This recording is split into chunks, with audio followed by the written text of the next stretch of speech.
अंग्रेज। आज मैं एक और थ्रिलर टीवी सीरीज़ की बात करने जा रहा हूं और बहुत ही यूनिक और इनोवेटिव कंसेप्ट है इस सीरीज़ का और इसका नाम है मिस्टर रोबोट। मेरा रिकमेंडेशन इसके लिए मस्ट वॉच है। बहुत ही बढ़िया और ज़बरदस्त सीरीज़ है। और इससे पहले कि मैं रिव्यू शुरू करूँ, आप लोग जल्दी से मेरे चैनल को सब्सक्राइब कर लीजिए ताकि आपको और भी टीवी सीरीज़ के रिव्यू की नोटिफिकेशन मिल सके। सो डिस्क्रिप्शन की मैं बात करता हूँ। इसमें एक एलियट नाम के बहुत ही ब्रिलियंट कंप्यूटर इंजीनियर और हैकर को एक अंडरग्राउंड हैकर ग्रुप हायर करता है एक करप्ट कॉरपोरेशन को तबाह करने के लिए। तो आइए और बात करते हैं इसके बारे में। इसमें एक ट्विस्ट और है। एलियट को जिस करप्ट कॉरपोरेशन को डिस्ट्रॉय करने के लिए हायर किया जाता है अंडरकवर हैकर ग्रुप द्वारा, एलियट उसी करप्ट कॉरपोरेशन में काम करता है। दूसरी बात, वो as a cyber security engineer काम करता है उस कॉरपोरेशन में और रात में वो इलीगल हैकिंग वगैरह करता है। अब साइबर सिक्योरिटी इंजीनियर क्या होता है? वैसे तो नाम से ही समझ में आ रहा है, इनका काम होता है किसी भी पर्टिकुलर कंपनी के नेटवर्क या कंप्यूटर सिस्टम्स को बाहरी साइबर अटैक से बचाना। साइबर अटैक्स कई तरह के हो सकते हैं, जैसे कोई कंपनी के कंप्यूटर नेटवर्क में इलीगल तरीके से हैकिंग करके कोई भी कॉन्फिडेंशियल इंफॉर्मेशन निकाल सकता है और उसको फिर अपने फ़ायदे के लिए यूज़ कर सकता है, या फिर वो कंप्यूटर नेटवर्क को डिस्ट्रॉय भी कर सकता है, उनकी इंपॉर्टेंट फाइल्स डिलीट करके, या फिर उनके नेटवर्क में कोई बहुत ही हानिकारक वायरस छोड़ सकता है जिससे सारी इंफॉर्मेशन ही डिस्ट्रॉय हो जाए कंपनी के सर्वर से। और भी बहुत सारे तरीके हैं। एनीवे, तो एक साइबर सिक्योरिटी इंजीनियर का काम होता है अपने कंपनी का कंप्यूटर डिफेंस नेटवर्क एकदम सॉलिड रखना और उसे अपग्रेड करते रहना और किसी भी तरह के बाहरी साइबर अटैक से उसको बचाना। पर जैसा मैंने बताया कि एलियट खुद एक हैकर है।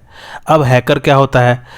हैकर का काम होता है किसी भी कंप्यूटर सिस्टम की कमज़ोरी को एक्सप्लॉइट करना और उसके डिफेंस को तोड़कर उसमें घुस जाना ताकि उसकी इंफॉर्मेशन को चुरा सके या फिर उसमें से इंपॉर्टेंट डेटा नष्ट कर सके। वैसे कई हैकर्स तो बाकायदा हायर किए जाते हैं ताकि वो लोग किसी भी पर्टिकुलर कंप्यूटर नेटवर्क के डिफेंसेस को टेस्ट कर सके कि वो सही से काम कर रहे हैं या नहीं। लेकिन हैकर्स मोस्टली इलीगल काम ही करते हैं। एनीवे, इस शो के टोटल 4 सीजन्स है और ये दिखाया गया था 2015 से 2019 के बीच में और इसमें टोटल 45 एपिसोड है। इस सीरीज़ ने ढेर सारे बड़े बड़े अवार्ड्स जीते हैं, जैसे कि गोल्डन ग्लोब और प्राइम टाइम एमी अवार्ड्स। और एलियट का किरदार जिसने निभाया है उनका नाम है रेमी मैलेक और उनकी एक्टिंग काफ़ी अच्छी है इस सीरीज़ में। ओके, और बात करते हैं इसके बारे में। एलियट को इसमें बहुत सारी दिमागी बीमारियां हैं, जैसे कि सोशल एंग्जाइटी डिसऑर्डर, यानी कि किसी भी सोशल गैदरिंग में या सोशल सिचुएशन में एलियट को बहुत स्ट्रेस या एंग्जाइटी हो जाती है। हिंदी में बोले तो एलियट के आसपास अगर बहुत सारे लोग हो तो उसको बहुत ज़्यादा चिंता और तनाव घेर लेती है। दूसरी बीमारी है उसको डिप्रेशन की, यानी कि ज़्यादातर समय एलियट का किसी भी चीज़ में मन नहीं लगता है और अपने आप को भी सबसे कम समझता है एलियट बाकी सबके कंपैरिजन में। इसका एक और टर्म है जिसको हम इन्फीरियर फील करना कहते हैं और वो कोई एक्टिविटी या काम खुशी से नहीं करता है। तीसरी जो सबसे मेजर बीमारी है एलियट को, उसका नाम है डिसोसिएटिव आइडेंटिटी डिसऑर्डर।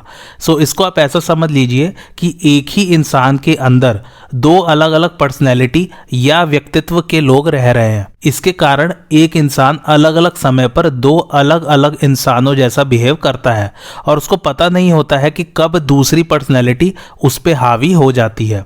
वो वाली याददाश्त उसकी गायब ही रहती है। ऐसा हमारी कई बॉलीवुड मूवीज़ में भी दिखाया गया है।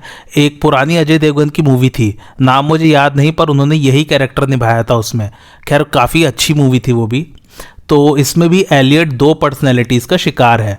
लेकिन मज़े की बात, दूसरी पर्सनैलिटी को दिखाने के लिए इसमें दूसरे एक्टर को लिया गया है और उनका किरदार निभाया है क्रिश्चियन स्लेटर ने।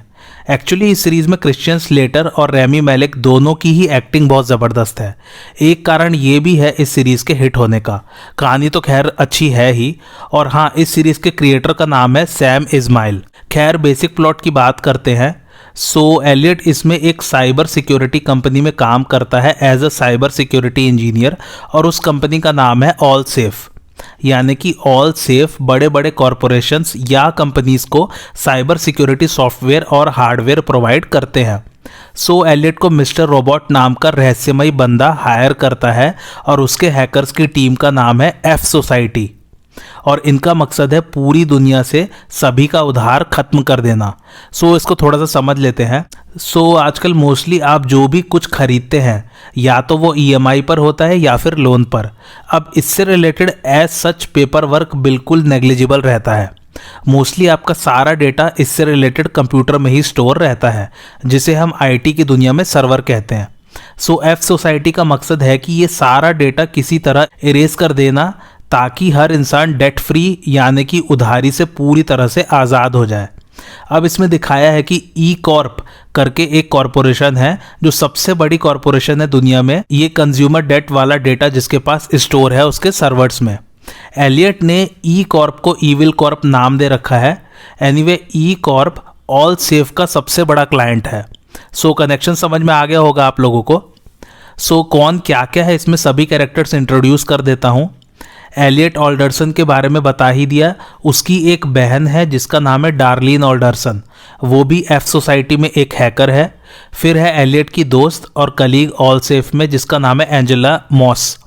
डार्लिन का किरदार निभाया कार्ली चाइकिन ने और एंजेला मॉस का पोर्शिया डबलडे ने। फिर है टायरल वेलिक जो कि ई कॉर्प का सीनियर वाइस प्रेसिडेंट है और उनका किरदार निभाया है मार्टिन वॉलस्ट्रॉम ने। और जो दूसरी पर्सनैलिटी है एलियट की, वो एक्चुअली में एलियट के फादर का भी रोल कर रहे हैं जिनका नाम है एडवर्ड ऑल्डरसन। फिर एक एफबीआई एजेंट को दिखाया गया है जो ये हैकिंग या साइबर क्राइम वाले केसेस इन्वेस्टिगेट करती रहती है। उसका नाम है डोमिनिक उर्फ डॉम डिपिएरो और उनका किरदार निभाया है ग्रेस गमर ने। फिर है ई कॉर्प का सीईओ जिसका नाम है फिलिप प्राइस और उनका किरदार निभाया है माइकल क्रिस्टोफर ने। और एक और कैरेक्टर है जिसका नाम है व्हाइट रोज। ये डार्क आर्मी का हेड है और एक साइबर टेररिस्ट है। इनका किरदार निभाया है बीडी वोंग ने। तो थोड़ा सा इस सीरीज़ के कंसेप्ट के पीछे की कहानी बता देता हूँ। तो एक्चुअली सैम इस्माइल बहुत ज़्यादा फैसिनेटेड थे हैकिंग से और वो इस पे एक कहानी लिख रहे थे और इस पे मूवी बनाना चाहते थे। सो सैम इस्माइल जो कि ओरिजिनली इजिप्ट से हैं, वो इंस्पायर्ड थे 2011 के इजिप्शियन रिवॉल्यूशन से, जहाँ पर लोग सोसाइटी से बहुत ज़्यादा गुस्सा थे और उन्होंने सोशल मीडिया का इस्तेमाल करके बदलाव लाया था समाज में। लेकिन खैर जब वो स्क्रिप्ट लिखते चले गए तो उन्हें एहसास हुआ कि इस पर मूवी नहीं बन सकती है, बल्कि एक टीवी शो ज़्यादा बेहतर रहेगा। तो फिर उन्होंने यूएसए नेटवर्क को अप्रोच किया स्क्रिप्ट लेके और फाइनली फर्स्ट सीजन के 10 एपिसोड्स यूएसए नेटवर्क ने ऑर्डर कर दिए। सो इस सीरीज़ में दो चीज़ बहुत अच्छी है। एक तो जितनी भी इसमें टेक्निकल बातें हुई हैं या दिखाई गई हैं सब बहुत ही एक्यूरेट है और ऐसा कई real life cyber security firms ने भी एक्सेप्ट किया, जैसे कि अवास्ट, पांडा सिक्योरिटी, अवीरा, कैस्पर स्काई वगैरह वगैरह, क्योंकि इन कंपनीज ने एक एक टेक्निकल एस्पेक्ट को बारीकी से एनालाइज किया था। उसके अलावा इसमें काफ़ी सारे real world cyber security engineers या हैकर्स या एक्सपर्ट्स या एनालिस्ट को हायर किया गया था ताकि वो लोग टेक्निकल एस्पेक्ट को बिल्कुल सही सही दिखाने में मदद करें। जैसे कि टोयोटा मोटर सेल्स के पुराने नेटवर्क सिक्योरिटी एनालिस्ट को बुलाया गया, उसके बाद एफबीआई साइबर क्राइम्स के सिक्योरिटी कंसल्टेंट को बुलाया गया, ब्लैक हैट और डेफकॉन के कंप्यूटर सिक्योरिटी कॉन्फ्रेंस के फाउंडर और डायरेक्टर को बुलाया गया था। एक और एफबीआई साइबर स्पेशल एजेंट थे इस शो के कंसल्टेंट, और भी बहुत अलग अलग कंपनीज के एक्सपर्ट्स को एज अ कंसल्टेंट इस शो के लिए बुलाया गया था। और जो हैकिंग के सीन्स होते थे वो रियल लाइफ में टेक्निकल टीम सच्ची में परफॉर्म करती थी और फिर उसको रिकॉर्ड करके एनिमेशन द्वारा सीरीज में दिखाया गया है। दूसरी अच्छी चीज़ है एलियट की बीमारी। सभी का कहना है कि एलियट की बीमारी को बिल्कुल एक्यूरेट दिखाया गया है। सो रियल लाइफ में रेमी मैलेक एक साइकोलॉजिस्ट से मिले थे कि इन बीमारियों का क्या प्रभाव पड़ता है किसी व्यक्ति पर और वो कैसे बिहेव करते हैं, और फिर रेमी ने वैसे ही अपने किरदार को दिखाने की कोशिश की है। सो काफ़ी सारे साइकेट्रिस्ट या साइकोलॉजिस्ट का कहना है कि इसमें एलियट की बीमारी या उसकी मेंटल हेल्थ को एकदम सही तरीके से एक्सप्लोर किया गया है।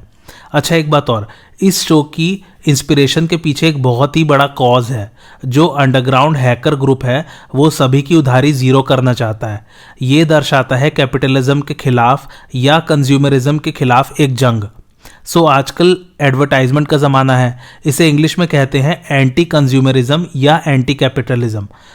थ्योरी में इसमें मोस्ट ऑफ द इल्ज़ाम जाता है बड़ी कंपनीज या कॉरपोरेशंस पर, जो कि इंसान को ऐसी ऐसी चीज़ों की आदत डलवा चुके हैं जिनकी इनको ज़रूरत भी नहीं है। दिन भर एडवर्टाइजमेंट्स, चाहे वो मोबाइल हो या फिर टीवी हो या फिर न्यूज़पेपर हो या फिर रोड के किनारे एड्स के बड़े बड़े बैनर हो, दिन रात ये एड्स देख देख के इंसान को लगने लग जाता है कि हाँ शायद उसे भी फलाने चीज़ की ज़रूरत है, जबकि उसको होती नहीं है। ये भी काइंड ऑफ एक ब्रेन वॉश वाली ही बात है। आप एक ही चीज़ को बार बार सबके सामने कहोगे या दिखाओगे तो इंसान उसे सच मानने लग जाता है। और फ़ायदा इसमें किसका होता है? उन कंपनीज़ का, जो किसी भी सामान को बहुत ही बड़े मार्जिन पर बेचते हैं और खूब सारा प्रॉफिट उनकी जेबों में चला जाता है। इसी कैपिटलिस्ट और कंज्यूमर कल्चर के खिलाफ इसमें हैकर ग्रुप विद्रोह करते हैं। अच्छा, ये सब चीज़ें कंपनीज वाले ऐड तो कर देते हैं, लेकिन आदमी के पास पैसा होता नहीं इन्हें खरीदने के लिए, तो उसी के लिए बैंक्स या फाइनेंशियल इंस्टीट्यूशंस ने लोगों को बेवकूफ़ बनाने का एक नया तरीका निकाला, और वो है लोन्स या फिर EMI का ऑप्शन। और उसको भी ऐसा दिखाते हैं कि हम तो लोगों के सपने पूरे कर रहे हैं, जबकि लोन और EMI पे लेने से किसी भी फाइनेंशियल इंस्टीट्यूशन या बैंक को बहुत बड़ा फ़ायदा मिलता है। जैसे कि 1 लाख की चीज़ ली तो वो लॉन्ग टर्म में जाके आपको लगभग 2 लाख की पड़ती है, और वैल्यू जैसे जैसे बढ़ती जाएगी और ज़्यादा वही चीज़ आपको महंगी पड़ती जाएगी। और इसमें कमाता है बैंक या फाइनेंशियल इंस्टीट्यूशन। और सबसे मज़े की बात, ना ही इंसान को उस चीज़ की ज़रूरत थी, ना ही उसके पास पैसे थे, लेकिन फिर भी उसने वो चीज़ खरीद के ही दम मारा। एनीवे, ये चैनल फिलॉसफी के लिए नहीं है। मेरा रिकमेंडेशन मस्ट वॉच है, क्योंकि इस सीरीज़ में सारे एलिमेंट्स मौजूद हैं। इसमें murder, mystery, politics, suspense, crime सब कुछ है। इसकी कहानी मैंने बिल्कुल बेसिक बताई है, और लास्ट में बहुत बड़ा रेवलेशन होता है जिसको देख के आपके होश उड़ जाएंगे। और यकीन मानिए, कहानी बहुत ही ज़बरदस्त है। बहुत कुछ होता है इस सीरीज़ में। कॉरपोरेट एस्पियोनाज है इसमें, उसके बाद FBI भी इन्वॉल्व होती है। एलियट की एक सिस्टर है, वो भी मस्त एक्टिंग की है इसमें। और एलियट की दोस्त एंजेला भी बाद में बहुत बड़ा झटका देती है एलियट को। खूब सारे प्लॉट्स एक साथ चल रहे हैं, कहीं पे मर्डर्स हो रहे हैं तो कहीं बॉम्बिंग हो रही है, तो किसी ने किसी का सिस्टम हैक कर लिया है। खूब सारी कंस्पिरेसीज चल रही है। ओवरऑल आपको ये सीरीज़ मज़ेदार लगेगी। और हाँ, इसमें एक डार्क आर्मी करके एक हैकर का ग्रुप आता है, लेकिन ये हैकर ग्रुप चाइना से है और इनको लीड करता है व्हाइट रोज। और इस ग्रुप के लोग किसी का भी मर्डर कर सकते हैं या कहीं पर भी बॉम्बिंग वगैरह भी करवा सकते हैं अपना काम निकलवाने के लिए। काइंड ऑफ ये एक साइबर टेररिस्ट ग्रुप है, और यही सीरीज़ का मेन विलेन भी है।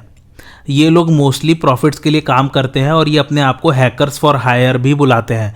यानी कि आप हैकर हायर कर सकते हैं पैसे देके, और इनसे कुछ भी काम करवा सकते हैं कंप्यूटर रिलेटेड। आइए अब कुछ मज़ेदार फैक्ट्स की बात करते हैं। पहला फैक्ट यह कि इस सीरीज़ के प्रिपरेशन के लिए सैम इस्माइल और बाकी क्रू ने रियल लाइफ में हैकिंग के सेमिनार्स अटेंड किए थे। दूसरा फैक्ट यह कि सैम इस्माइल ने ये शो इसलिए बनाया क्योंकि वो बहुत डिसअपॉइंटेड थे फिल्मों में जिस तरह से हैकिंग को दिखाया जाता था। तीसरा फैक्ट यह कि 164 यानी कि 164 एक्टर्स ने रेमी मैलेक से पहले एलियट के रोल के लिए ऑडिशन दिए थे। चौथा फैक्ट यह कि एलियट जो इसमें ब्लैक कलर की हुडी पहनता है वो रेमी मैलेक की खुद की ही पर्सनल हुडी है। पांचवा फैक्ट यह कि ई कॉर्प का लोगो रियल लाइफ की कंपनी एनरॉन के लोगो जैसा ही दिखता है। एनरॉन 2001 में बैंकरप्ट हो गई थी जब उसमें एक बहुत बड़ा अकाउंटिंग फ्रॉड का पता चला था। छठा और आखिरी फैक्ट यह कि भले ही शो टेक्नोलॉजी से रिलेटेड है, लेकिन रेमी मैलेक रियल लाइफ में स्नैपचैट, ट्विटर या इंस्टाग्राम कुछ भी यूज़ नहीं करते हैं।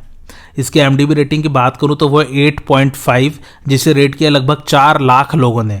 काफ़ी अच्छी रेटिंग और काफ़ी सारे यूजर्स ने रेट किया है, और ये टॉप 250 IMDb टीवी शोज़ में भी आता है, और इसकी रैंक है 190। मेरा रिकमेंडेशन मैंने बता ही दिया है, मस्ट वॉच है।